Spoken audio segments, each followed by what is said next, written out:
पिछले वीडियो में हमने पढ़ा कि प्रबंध की अवधारणाएं कौन कौन सी हैं। अभी हम पढ़ेंगे कि प्रबंध का परिभाषाएं पढ़ेंगे कि प्रबंध की कौन कौन सी डेफिनेशन है। अवधारणा के रूप में हमने प्रबंध को पढ़ा अच्छे से। अब हम पढ़ेंगे कि परिभाषा। तो प्रबंध की सबसे एक सरल और सर्वाधिक प्रचलित परिभाषा का श्रेय मेरी पार्कर फॉलेट को जाता है, जिन्होंने डेफिनेशन ली कि प्रबंध दूसरों से कार्य करवाने की कला है। उन्होंने बहुत कम शब्दों में परिभाषा लिखी कि प्रबंध दूसरे से कार्य करवाने की कला है। प्रबंध खुद कार्य नहीं करता, हमेशा दूसरों से कार्य करवाता है कि उस संस्था में संगठित लोगों से वो किस प्रकार से कार्य करवाता है। प्रोफेसर हेराल्ड कुंज ने बोला है कि प्रबंध औपचारिक रूप से संगठित समूह के द्वारा समूह में कार्य करवाने की एक कला है।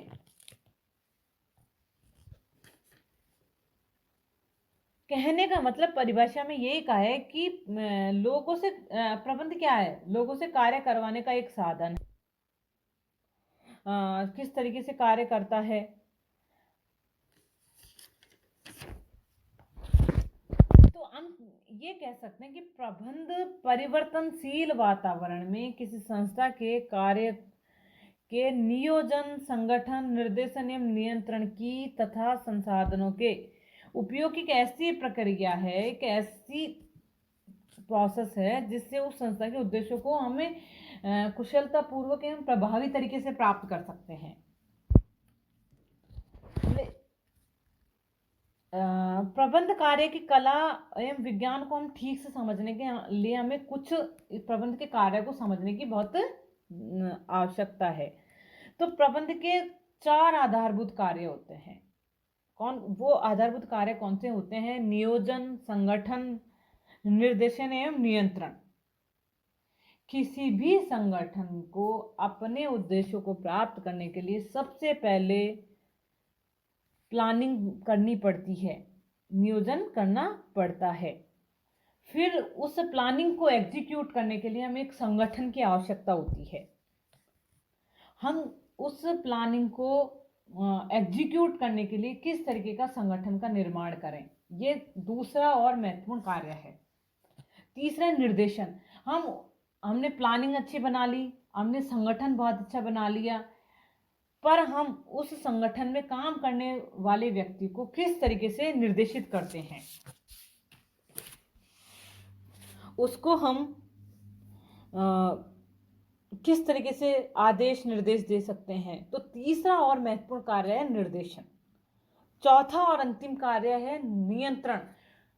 हमारा प्लानिंग अच्छी हो गई, संगठन अच्छा हो गया, हमने निर्देश भी बहुत अच्छे दे दिए, बट हम उस संगठन में काम करने वाले लोगों को किस तरीके से नियंत्रण में रखेंगे, ये एक बहुत ही महत्वपूर्ण कार्य माना जाता है। यह प्रक्रिया सभी प्रकार के तथा सभी स्तरों पर कार्य करने वाले प्रबंधकों को पूरी करनी ही पड़ती है। प्रबंधक संस्था के उद्देश्यों को प्राप्त करने हेतु संसाधनों का आवंटन या निर्धारण करते हैं और उस संस्था के संसाधनों का इस तरीके से आवंटन करते हैं कि कम से कम लागत पे हमें अधिक से अधिक उत्पादन कर सकें। प्रबंधक संस्था के उद्देश्यों को कुशलता के साथ प्रभावी रूप से प्राप्त करने का प्रयास करते हैं। तो ये हमने क्या पढ़ी? प्रबंध की परिभाषा। तो इससे हमें बहुत अच्छे से काफी हद तक समझ में आ गया होगा कि प्रबंध क्या है। हमारे जो दिमाग में क्वेश्चन चलता है कि प्रबंध क्या है, उसका आंसर हमें यहाँ मिल गया है। हमें प्रबंध की विशेषता कि प्रबंध की क्या विशेषताएं होती हैं, तो प्रबंध की कुछ और प्रमुख परिभाषाएं मैं आपको बता रही हूँ किस तरीके से हैं। प्रबंध एक विशिष्ट कार्य है। प्रबंध एक विशिष्ट कार्य है। प्रबंध शब्द का उपयोग विभिन्न अर्थों में किया जाता है, किंतु इसके व्यवस्थित शिक्षण, प्रशिक्षण एवं इसको व्यवहार में अपनाने की दृष्टि से एक विशिष्ट कार्य के रूप में ही माना जाता है। प्रोफेसर टेरी तथा फ्रैंकलिन ने भी लिखा है कि प्रबंध व्यक्ति नहीं है बल्कि एक विशिष्ट कार्य है। वस्तुतः यह एक अत्यधिक चुनौतीपूर्ण एवं परिश्रमपूर्ण कार्य है, क्योंकि मैंने अभी आपको पहले भी बताया कि प्रबंध करना हर किसी व्यक्ति के बस की बात नहीं है। प्रबंध हर कोई व्यक्ति कर भी नहीं सकता है। कि प्रबंध को किस तरीके से किया जा सकता है, वो एक विशेष व्यक्ति ही कर सकता है, और जिसे प्रबंध के का ज्ञान हो।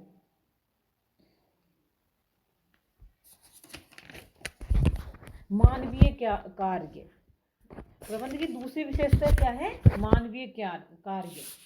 प्रबंध एक मानवीय कार्य है। यह कार्य मनुष्यों द्वारा ही संपन्न किया जा सकता है। प्रबंध कभी मशीन नहीं कर सकती। प्रबंध एक मानव के द्वारा ही संपन्न किया जा सकता है, इसलिए इसको मानवीय कार्य बोला जाता है।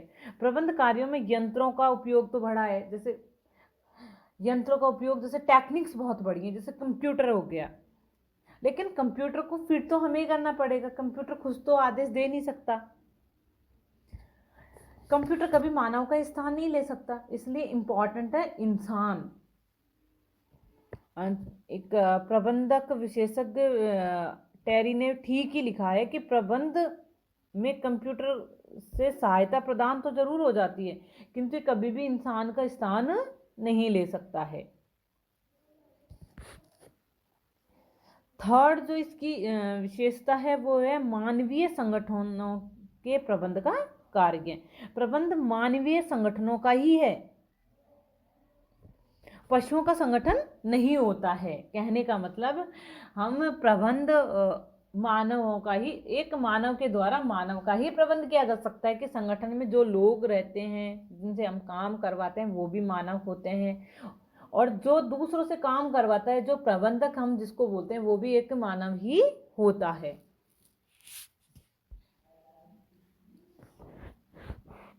चौथी इसकी विशेषता है कि औपचारिक समूह में संपन्न कार्य। प्रबंध कार्य औपचारिक समूह में ही संपन्न किया जा सकता है। असंगठित व्यक्तियों के समूह केवल भीड़ होती है जिसका प्रबंध नहीं किया जा सकता। आपने देखा होगा एक जगह बहुत सारी भीड़ इकट्ठी कर ली, कि कभी वो पर्टिकुलर किसी एक व्यक्ति को फॉलो करती है? नहीं। प्रबंध हमेशा संगठित लोगों का किया जाता है। तभी तो प्रबंध के कार्य में जो दूसरा महत्वपूर्ण कार्य है, मैंने क्या बताया था आपको? संगठन। संगठन का मतलब ही विशेष व्यक्ति के समूह का, एक व्यक्तियों के विशेष समूह को ही संगठन कहते हैं। अन्य व्यक्तियों से कार्य करवाना। प्रबंध अन्य व्यक्तियों से कार्य करवाने का कार्य है। प्रबंधक अन्य लोगों से ही कार्य करवाते हैं, वो स्वयं सिर्फ प्रबंध किए कार्य करते हैं। नियोजन, संगठन, निर्देशन एवं नियंत्रण। प्रोफेसर कुंज ने लिखा है कि औपचारिक रूप से संगठित लोगों से कार्य करवाने का की कला का नाम ही क्या है? प्रबंध। कहने का मतलब औपचारिक रूप से संगठित लोगों से कार्य करवाना क्या कहलाता है? प्रबंध कहलाता है, प्रोफेसर कुंज के अनुसार। उद्देश्यपूर्ण एवं स्व उद्देश्य कार्य। प्रबंध कार्य निरुद्देश्य या लक्ष्य नहीं होता। मतलब प्रबंध किसी न किसी उद्देश्य को प्राप्त करने के लिए किया जा सकता है, तो कभी भी निरुद्देश्य नहीं हो सकता है। प्रबंध के पूर्व निर्धारित कुछ उद्देश्य होते हैं। प्रबंध इन उद्देश्यों की पूर्ति के लिए ही मानवीय एवं भौतिक संसाधनों के कुशलतम एवं कारगर उपयोग के लिए सतत किए जाने वाला ही कार्य है। तो जैसे प्रोफेसर क्रिटनर लिखते हैं कि उद्देश्यों के बिना प्रबंध प्रक्रिया गंतव्य स्थल को निर्धारित किए बिना की गई यात्रा के समान है। कहने का मतलब हम चल तो दिए, लेकिन यही पता नहीं कि कहाँ जाना है। जब तक हम जगह डिसाइड नहीं करेंगे कि हमें कहाँ पहुंचना है, उसी तरीके से हमारी संस्था में अगर एक उद्देश्य निर्धारित नहीं किया है कि हम क्यों कार्य कर रहे हैं, तो वो भी एक ऐसी यात्रा के समान है जिसका हमें लक्ष्य नहीं पता कि कहाँ पहुंचना है। तो अगर हमारा उद्देश्य डिसाइड नहीं होगा तो वो प्रबंध की प्रक्रिया क्या होगी? उद्देश्यहीन या निरर्थक होगी। अगली जो विशेषता है वातावरण मूलक कार्य। प्रबंध एक ऐसा कार्य है जो वातावरण मूलक है। दूसरे शब्दों में प्रबंध कार्य संस्था के अंदर या बाहर के वातावरण से प्रभावित होता है तथा उसे प्रभावित भी करता है। आंतरिक वातावरण में कर्मचारी तथा साधन होते हैं, जबकि बाहरी वातावरण में आंतरिक वातावरण में क्या हो गया, कर्मचारी और साधन, और बाहरी वातावरण में क्या हो गया, आर्थिक, सामाजिक, राजनीतिक तथा तकनीकी वातावरण।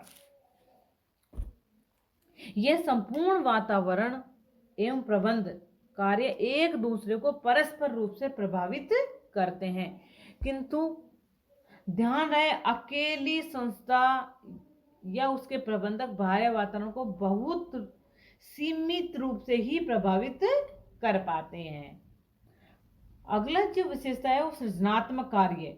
सृजनात्मक कार्य का मतलब होता है कि क्रिएटिविटी डेवलप करना, कि प्रबंध एक सृजनात्मक कार्य है। यह कार्य मानवीय तथा भौतिक संसाधनों का इस प्रकार उपयोग करता है कि न्यूनतम लागत पर अधिकतम उत्पादन या सफलता प्राप्त की जा सके। यह साधनों की प्रभावशीलता एवं दक्षता को बढ़ाकर अधिकाधिक उत्पादकता का सृजन करने में योगदान देता है। इसलिए पीटर एफ ड्रकर ने इसे बताया है कि प्रत्येक संस्था का जीवनदायी तत्व है, कि प्रबंध कौन सा तत्व है, जीवनदायी, मतलब किसी भी संस्था की लाइफ लाइन माना है इसको। सार्वभौमिक क्रिया। प्रबंध एक सार्वभौमिक क्रिया है। यह छोटे बड़े धार्मिक, राजनीतिक, सैनिक, सामाजिक, व्यावसायिक आदि संगठनों में की जाने वाली एक क्रिया है। मतलब यूनिवर्सल एक्टिविटी है, सब जगह पाई जाती है। सार्वभौमिक का अर्थ यह है कि हर जगह पाई जाने वाली एक्टिविटी, सभी स्तरों पर व्याप्त क्रिया। प्रबंध प्रक्रिया संस्था के सभी स्तरों पर मिलती है। दूसरे शब्दों में जैसे उच्च प्रबंधक, मध्यम वर्गीय प्रबंधक, परिवेक्षीय प्रबंधक, मतलब ये उच्च स्तर पर, मध्यम स्तर पर, निम्न स्तर पर, तीनों स्तरों पे पाई जाने वाली प्रक्रिया है। अगली जो विशेषता है इसकी है श्रेष्ठ व्यक्तियों का कार्य।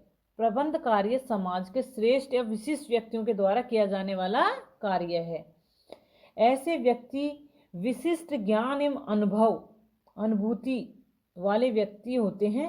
ऐसे व्यक्ति अपने तार्किक, व्यावहारिक ज्ञान तथा अपनी संकल्पना शक्ति से प्रबंध के कार्यों को सफलतापूर्वक संपन्न करते हैं। प्रबंध एक प्रक्रिया है, ये भी किसकी परिभाषा है जो हमने इसकी अवधारणा में भी पढ़ा था। प्रबंध की ये एक प्रमुख विशेषता यह है कि एक प्रक्रिया है। इस प्रक्रिया की प्रमुख विशेषता यह है कि ये कार्यों की प्रक्रिया है, कि इसमें कार्य निरंतर चलते रहते हैं, जिसमें प्रबंधक को नियोजन, संगठन, निर्देशन, नियंत्रण आदि कार्य करने पड़ते हैं। यह समन्वित एवं सतत प्रक्रिया है। कहने का सतत का मतलब होता है जो लगातार चलने वाली प्रक्रिया। ये गतिशील प्रक्रिया है। गतिशील प्रक्रिया का मतलब होता है कि समय, परिस्थितियों, वातावरण के अनुसार परिवर्तित होने वाली प्रक्रिया। ये सार्वभौमिक प्रक्रिया है। कहने का मतलब यूनिवर्सल प्रक्रिया है जो सभी कार्यों, सभी संगठनों के सभी स्तरों पर और सभी देशों में, पूरे संसार में अपनाई जाने वाली एक प्रक्रिया है।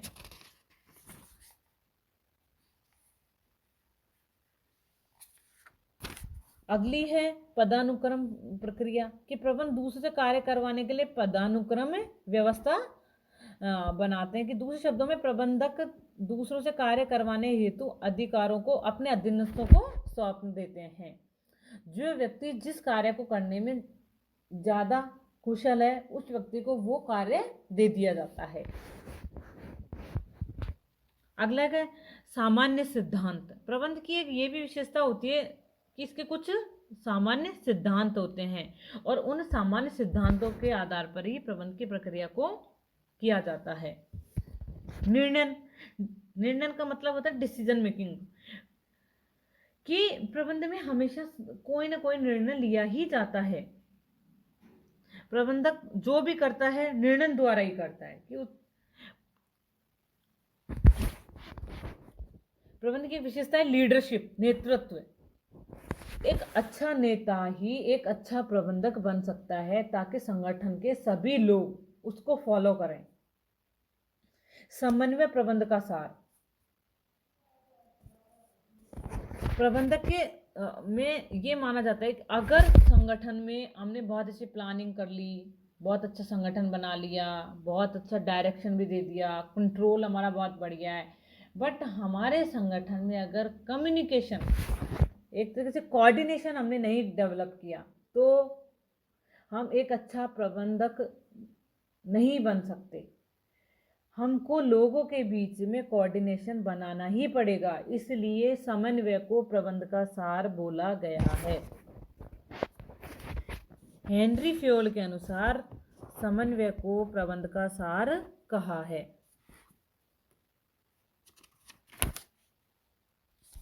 प्रबंध को एक पेशा के रूप में कहने का मतलब एक प्रोफेशन माना है प्रबंध को। तो इस तरीके से हमने प्रबंध की बहुत सारी विशेषताएं पढ़ी। तो आज हमने प्रबंध की सभी विशेषताएं पढ़ी हैं और अच्छे से समझ में भी आई हैं।